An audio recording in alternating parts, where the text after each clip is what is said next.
meninas, boa tarde, né? Vamos agora para nossa quarta aula, batidão de aulas aqui de revisão, né? Mas é necessário. E o quarto tema é o reino protista, né? Que, no caso, na classificação geral dos seres vivos, o reino protista é o segundo reino, né? Então, porque os vírus não são considerados como sendo seres vivos. O reino protista ele vai se dividir em dois grupos básicos, né? Mas ele se divide principalmente pela questão das características principais dele. Então, vocês podem observar que eles podem ser unicelulares ou pluricelulares. Ao contrário das bactérias e, no caso das bactérias, elas têm o quê? Apenas uma única célula. Aqui no reino protista já começa a diferenciação, porque existem seres aqui que são pluricelulares, que no caso são as algas, né? Então elas vão se diferenciar em unicelulares, que engloba os protozoários e as algas unicelulares, e os pluricelulares, que no caso são as algas pluricelulares, que são macroscópicas, né? Que inclusive nós utilizamos na alimentação, né? Eles podem se reproduzir de forma sexuada e também assexuada, só que a diferença por que essas algas elas não são classificadas como plantas? Porque elas não possuem tecidos verdadeiros, né? Então são apenas várias células multiplicadas, mas elas não vão formar tecidos, tá? Elas podem ser autotróficas, que no caso são as algas e os fitoplânctons, e elas são também heterotróficas, que no caso são os protozoários. Então esses grupos vão se diferenciar de acordo com essas características. Porém, contudo, no entanto, todos eles são eucariontes. Então, ao contrário do reino Monera, que não tem núcleo, o reino protista ele vai possuir núcleo sim. Então, ele possui núcleo e é isso que diferencia ele, porque ele se torna mais evoluído e se torna mais especializado do que o grupo anterior, o reino anterior, né? E daí nós vamos começar a estudar pelos protozoários. Então, os protozoários eles podem ser unicelulares, né? E todos eles são eucariontes. Antigamente eles eram classificados como no reino animalia. Por quê? Porque a forma de agir deles era similar aos animais, porque eles tinham realizavam respiração, excreção, circulação, tudo, né? Só que eles são seres heterotróficos, né? Então eles são seres heterotróficos, porém eles não conseguiram se unir, né? Porque como eles não formavam tecidos verdadeiros, eles não ficaram agrupados como os animais. Então eles tiveram que ficar num grupo à parte, que no caso é o reino protista, né? Então eles possuem vários animais, alguns inclusive de vida livre. Porém, eles vivem em ambientes, eles precisam viver em ambientes úmidos. Eles não conseguem sobreviver em ambientes secos. E isso daí é um ponto crucial. Por quê? Na primeira aula eu falei para vocês a respeito da água, né? Então, por exemplo, a água ela é extremamente necessária para a sobrevivência e o metabolismo de todos, inclusive no processo evolutivo. Então, todos os seres eles estão ligados ao ambiente aquático, né? Alguns mais e outros menos. Então, conforme vocês forem estudando, vocês vão percebendo essa ligação que tem entre os indivíduos, os seres, né, e o ambiente aquático. No caso, os protozoários, eles vão ocasionar doenças. Um dos protozoários, que no caso são as amebas, né? Elas podem viver num ambiente livre, né? Só que elas podem ocasionar doenças também, quando elas estão dentro de um organismo. Quais são as classificações dos protozoários? Eles vão se classificar de acordo com a sua locomoção, tá? Então, eles podem ser sarcodinos, eles vão se locomover por meio de pseudópodes, que no caso é a ameba, como eu falei para vocês. Mastigófaros, né, que eles vão se locomover por meio de flagelos, que daí nós temos como exemplo a giardia, né, e também o Trypanosome cruzi. Esporozoários, que eles não possuem forma de locomoção, então eles serão levados pelo meio aquático, né, pela água, pelo ambiente, e os ciliados, que no caso nós temos o exemplo clássico, é o paramécio, né?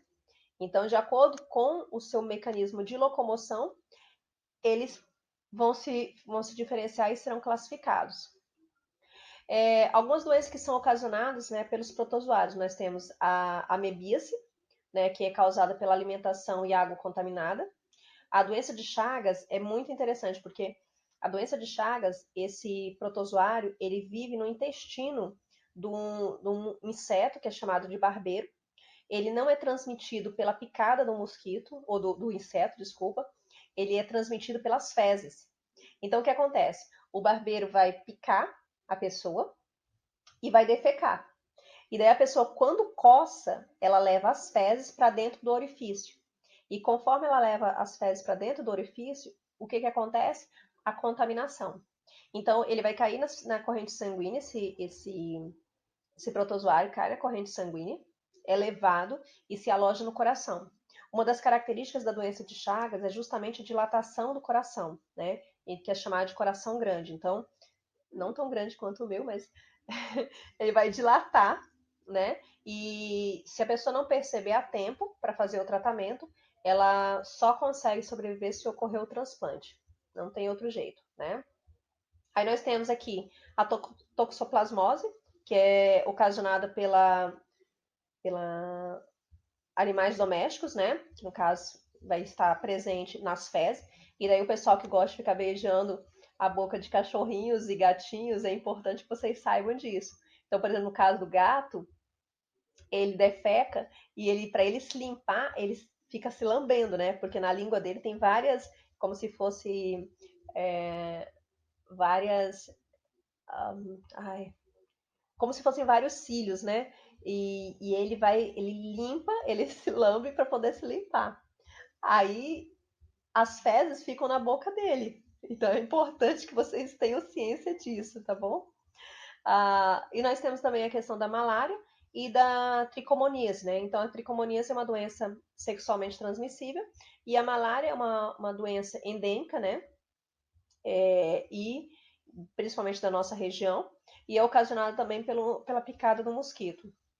Então, eu não canso de falar para vocês que, no caso, a maior parte das algumas doenças, a forma de prevenção é justamente atacar diretamente ao, ao agente, né, causador, que no caso seria, no caso da doença de Chagas, o barbeiro ele fica alojado nas palhas e fica alojado também nas frestas das casas, né, de pau a pique. Então, que são casas, tem algumas casas que são de madeiras que também tem esse inseto. Então, o que se faz necessário? A questão, justamente, ou a mudança da moradia, ou então o cuidado de pegar e dormir sempre com um mosquiteiro, né, para que não ocorra esse contato direto, né? E no caso da tricomoníase, como é uma DST, o uso de preservativo que para a questão da prevenção contra as doenças, né? Então, o preservativo ele diminui boa parte dos problemas, né, com relação à questão das DSTs. E aqui nós temos algumas imagens, né, para que vocês possam ter um pouco de noção. No caso aqui, olha, a doença de Chagas, esse aí é o mocinho, né, o barbeiro, que é esse inseto, e ali estão as picadas, né? Então, pode parecer outra coisa, mas não é. Então, ali são as picadas que ocorreram devido justamente a esse inseto. Embaixo vocês podem observar a leishmania, né, que ocasiona a úlcera de Bauru. E por que ela tem esse nome? Ela é o transmissor, né, da leishmaniose, que é esse inseto, né, que é não me recordo qual o nome dele, o mosquito palha, né, ele vive também, geralmente vive nos telhados, né, e tudo, e ele pica a pessoa e transfere o protozoário. E esse protozoário ele vai se alojar e vai provocar esse tipo de ferida aí. Então fica aquelas feridas grandes, né, na pele da pessoa. A tricomoníase é essa doença aí que vocês podem observar, né, que tem tanto que vai aparecer tanto no órgão genital masculino quanto no feminino, que é a liberação de uma secreção esbranquiçada. E essas secreções, em geral, elas têm odor, né? Elas têm cheiro. Então, quando essa secreção ela é em excesso, tem que se prestar atenção, tá? Então, a maior parte das DSTs, algumas, né? no caso que são ocasionadas por protozoários ou então bactérias, elas podem ser tratadas, mas a pessoa tem que perceber isso, né? E durante o tratamento não pode se ter relação sexual sem o uso de preservativo. O ideal é que não se tivesse até que se finalizasse o tratamento, né? Porém, se a pessoa estiver tendo relação sexual, né? Então é necessário que durante o período de tratamento ela não realize a, o ato sem o preservativo, tá? Porque senão ela pode transferir a doença, esse protozoário através dessa secreção, para outra pessoa, né? Para o seu parceiro. Então é importante. Daí eu brinco com vocês, né? Que geralmente é questão da quantidade de parceiros, né? Então, por exemplo, se você, digamos que o Joãozinho, ele namora com Mariazinha, né? Mas aí o Joãozinho fica com a Aninha. Aí a Aninha fica com o Pedrinho. E daí quando você vê, você tem um leque de pelo menos umas 10, 15, 20 pessoas, todas interligadas. E quando uma doença ela é passada de uma pessoa para outra, o que vai acontecer? Ela vai se espalhar, né? Então, é interessante que vocês, que para quem não tem parceiro fixo, né, ou não tem essa questão, é interessante que faça a utilização mesmo de preservativo, né, porque vocês estão numa fase em que o maior índice de gravidez é na fase em que vocês estão, né? Então, que é justamente essa idade que vocês estão. Então, se está ocorrendo gravidez é porque está tendo relação sexual sem preservativo. E como nós observamos, de acordo com o índice de DSTs, existe um grande número de jovens, né, adolescentes, como é o caso de vocês, que durante o início da sua vida sexual não toma esses cuidados e por isso adquire essas doenças. E não apenas adquire, ela transfere também, né? Então é importante que vocês tenham essas questões de cuidado com o próprio corpo, né? Tão necessário até para a sobrevivência de vocês, né? E aqui nós temos, vamos iniciar agora a parte, o lado, nós falamos do lado negro da força, né? Agora vamos falar da parte boa, né? Então as algas, elas são responsáveis pela maior quantidade de produção de oxigênio do nosso planeta. Então, as plantas, as árvores, elas têm um papel fundamental, mas as algas, elas produzem uma quantidade muito grande de oxigênio. Então, as algas, elas têm clorofila, né? E elas têm outros tipos de pigmento também, por isso que tem colorações diferenciadas, e elas realizam fotossíntese, né? Elas são fundamentais na biosfera, então elas são a base da cadeia alimentar, muitas delas servem de alimento para os herbívoros, né? Ou consumidores primários. Elas são utilizadas também como alimentos, no nosso caso, e elas são utilizadas também na indústria. Então, por exemplo, tem uma substância que é retirada das algas que é chamada de agar, né? Que ela é utilizada, é ela que dá aquela consistência na gelatina, na pasta de dente, no sorvete. Então, mesmo sem nós sabermos, nós utilizamos esses seres, né, no nosso dia a dia. A maioria das algas, elas são unicelulares, né? Porém, existem algumas que são imensas, que elas podem atingir até 30 metros de comprimento. Só que elas não possuem tecidos, e esses tecidos não formam órgãos. Então, elas não têm folhas, não têm raízes e não têm caule. Mas elas vão possuir o quê? Várias células que se aglomeram e são, por isso que elas são chamadas de algas pluricelulares, né? E aí, nós temos os exemplos das algas unicelulares, que no caso são as eugranófitas, desculpa, bacilariófitas e as pirrófitas, tá? Então, esses três tipos de algas aqui, elas vão se diferenciar pela sua cor e pela sua estrutura. Então, por exemplo, no caso das euglenas, elas vão existir basicamente na água doce. E uma característica importante é que a forma de locomoção delas são flagelos. Já no caso das basilariófitas, o exemplo clássico delas são as diatomáceas, né? E as diatomáceas têm a cor dourada, então elas são visíveis na água. Então, quando a gente faz coleta de água, geralmente você observa isso. E no caso das diatomáceas, elas têm carapaça. Então, essas carapaças, geralmente, elas deixam marcas, né, dessas algas. Já no caso das pirrófitas, elas são dinoflageladas. Então, vou mostrar para vocês aqui as imagens dela. E é importante que no caso das pirrófitas, ela tem um endoesqueleto. Então, esse endoesqueleto ele fica por dentro da estrutura do corpo ou da célula, né? Dessas algas. Então, aqui vocês podem observar, né? As euglenas, que têm a coloração esverdeadas.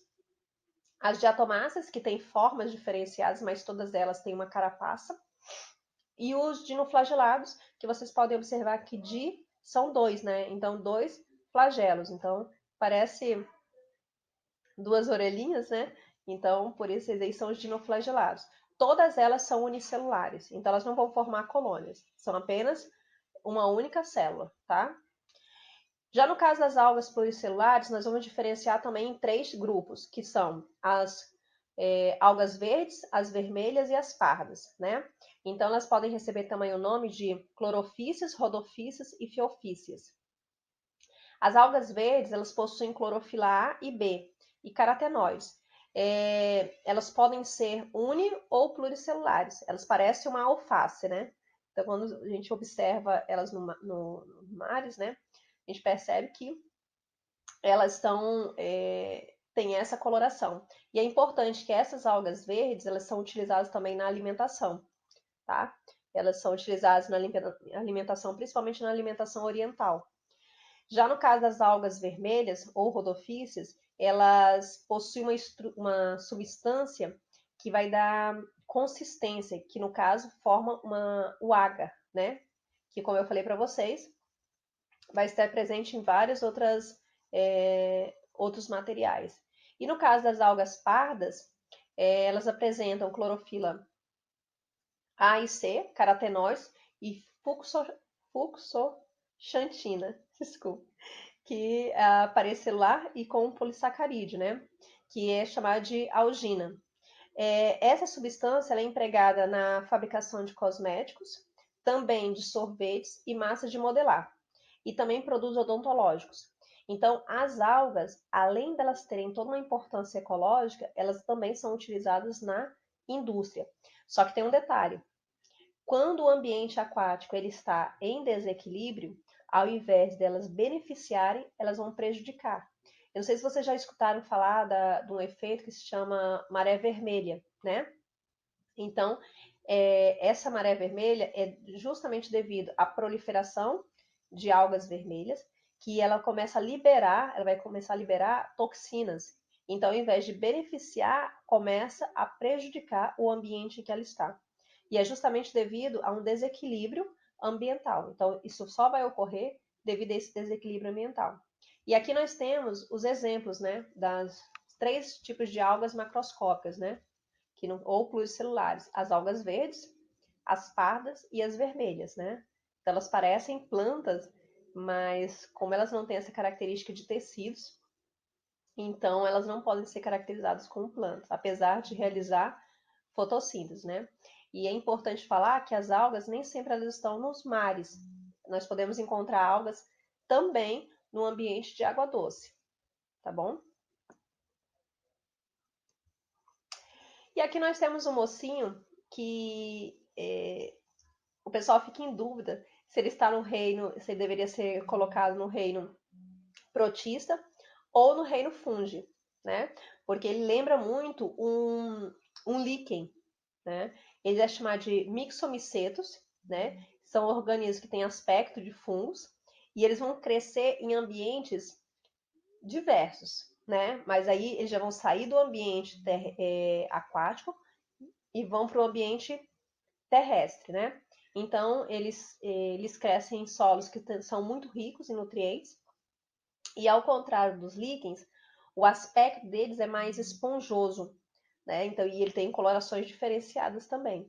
Então, esse Myxomicetus, ele teve uma época que ele migrou do reino protista para o reino fungi, mas a maior parte dos livros deixa ele no reino protista. Então, por isso que nós estamos colocando ele nesse grupo aqui, tá bom? E, e é isso, eu queria saber se vocês tiverem dúvidas também, tá, pessoal? Eu quero que vocês entrem em contato no grupo do WhatsApp ou então na plataforma, tá bom? E no caso, esse é o segundo reino. Então, o nosso período de revisão são 3 reinos, que no caso o último é o reino fúngico, que nós vamos começar agora. E se vocês tiverem dúvida, é importante que vocês tirem, porque esse conteúdo vai servir de base para o conteúdo do segundo bimestre, tá bom?